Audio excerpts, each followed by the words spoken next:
Assalamualaikum warahmatullahi wabarakatuh. Jumpa lagi dengan channel Subardin Wali.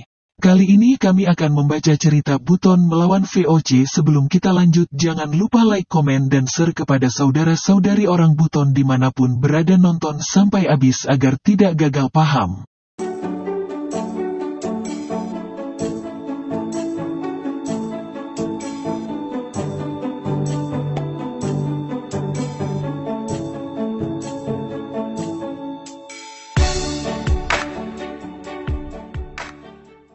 Di zaman kejayaannya, Kerajaan Buton atau Kesultanan Buton dikenal sebagai kerajaan yang demokratis.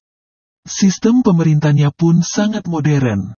Empu Prapanja disebut pernah menyebut kerajaan ini dalam kitabnya paling termasyur, Kakawin Nagara Kertagama. Inilah kerajaan Buton, yang kelak ketika masuk pengaruh Islam berubah menjadi Kerajaan Buton.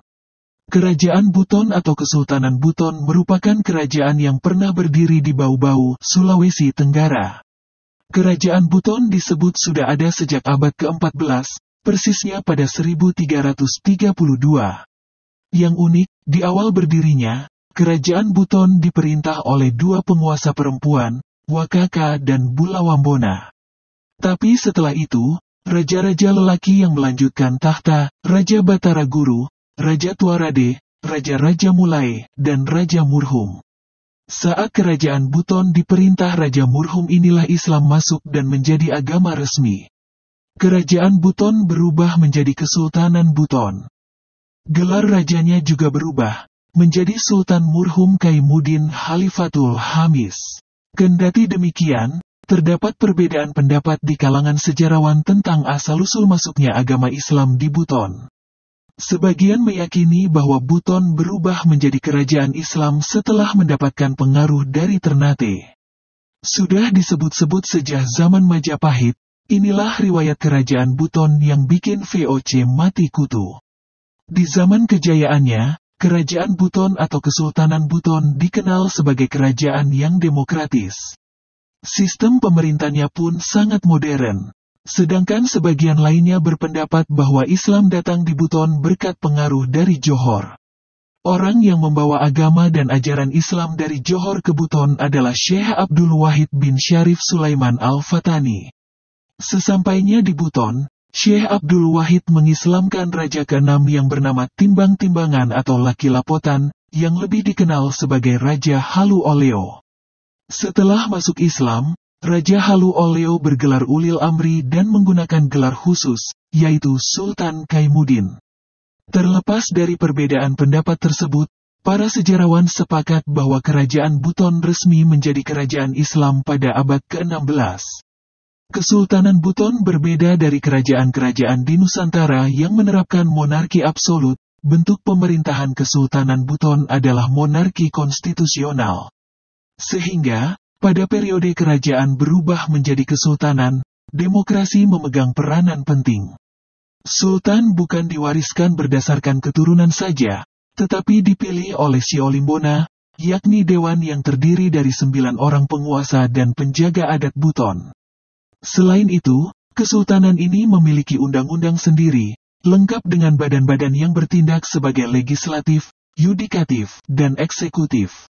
Badan-badan yang dimaksud adalah Sara Pangka, eksekutif, Sara Gao, legislatif, dan Sara Bitara, yudikatif. Undang-undang di Kesultanan Buton disebut Murtabat 7, yang diresmikan oleh Sultan La Elangi, tahun 1597 sampai tahun 1631, dan digunakan hingga Kesultanan dihapuskan. Uniknya, hukum di Kesultanan Buton ditegakkan bagi semua orang, tidak hanya rakyat jelata tetapi juga pejabat istana atau bahkan sultan sekalipun. Terbukti, selama 4 abad berdiri, terdapat 12 Sultan Buton yang dihukum karena melanggar undang-undang.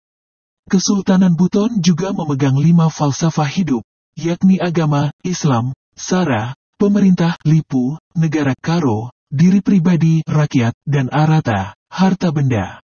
Punya mata uang sendiri. Pada masa kejayaannya, Kesultanan Buton pernah menguasai Pulau Buton dan beberapa wilayah di Provinsi Sulawesi Tenggara. Untuk mendukung pemerintahannya, Kesultanan ini menjalin hubungan baik dengan kerajaan-kerajaan di Sulawesi dan Pulau Jawa.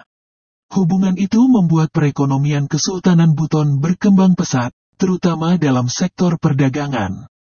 Terlebih lagi, Buton termasuk wilayah strategis, yang sering dilalui oleh kapal dagang dari mancanegara. Selain itu, produksi rempah-rempahnya juga meningkat tajam. Kesultanan Buton diketahui telah memiliki alat pertukaran atau mata uang yang disebut kampua, yakni sehelai kain tenun berukuran 17,5 cm x 8 cm. Pada abad ke-17, pemerintahan Buton telah mengembangkan sistem perpajakan yang sangat baik, di mana pajaknya agak ditagih oleh seorang tungguweti. Unggul melawan VOC sejak awal abad ke-17, Kesultanan Buton telah menyepakati perjanjian dengan VOC. Namun, dalam perkembangannya, VOC mulai menunjukkan niat buruknya untuk memonopoli perdagangan rempah-rempah di Buton. Alhasil, hubungan keduanya pun memburuk hingga berujung pada serangkaian peperangan yang menewaskan banyak korban. Kendati demikian, Kesultanan Buton berhasil mempertahankan kerajaannya dari gempuran VOC. Bahkan sampai akhir pun Belanda tidak dapat menguasai Buton. Meski berhasil memerangi Belanda, masa kemunduran Kesultanan Buton ternyata justru datang karena konflik internal kerajaan. Kekuatan kesultanan pun semakin melemah hingga Indonesia merdeka. Pada akhirnya, Kesultanan Buton hanya dapat bertahan hingga 1960, ketika Sultan terakhirnya meninggal. Setelah itu, Kesultanan Buton bergabung dengan Negara Kesatuan Republik Indonesia. Dikutip dari Intisari Online. Terima kasih sudah menonton. Bolimo karo sumanamo lipu. Wassalamualaikum warahmatullahi wabarakatuh.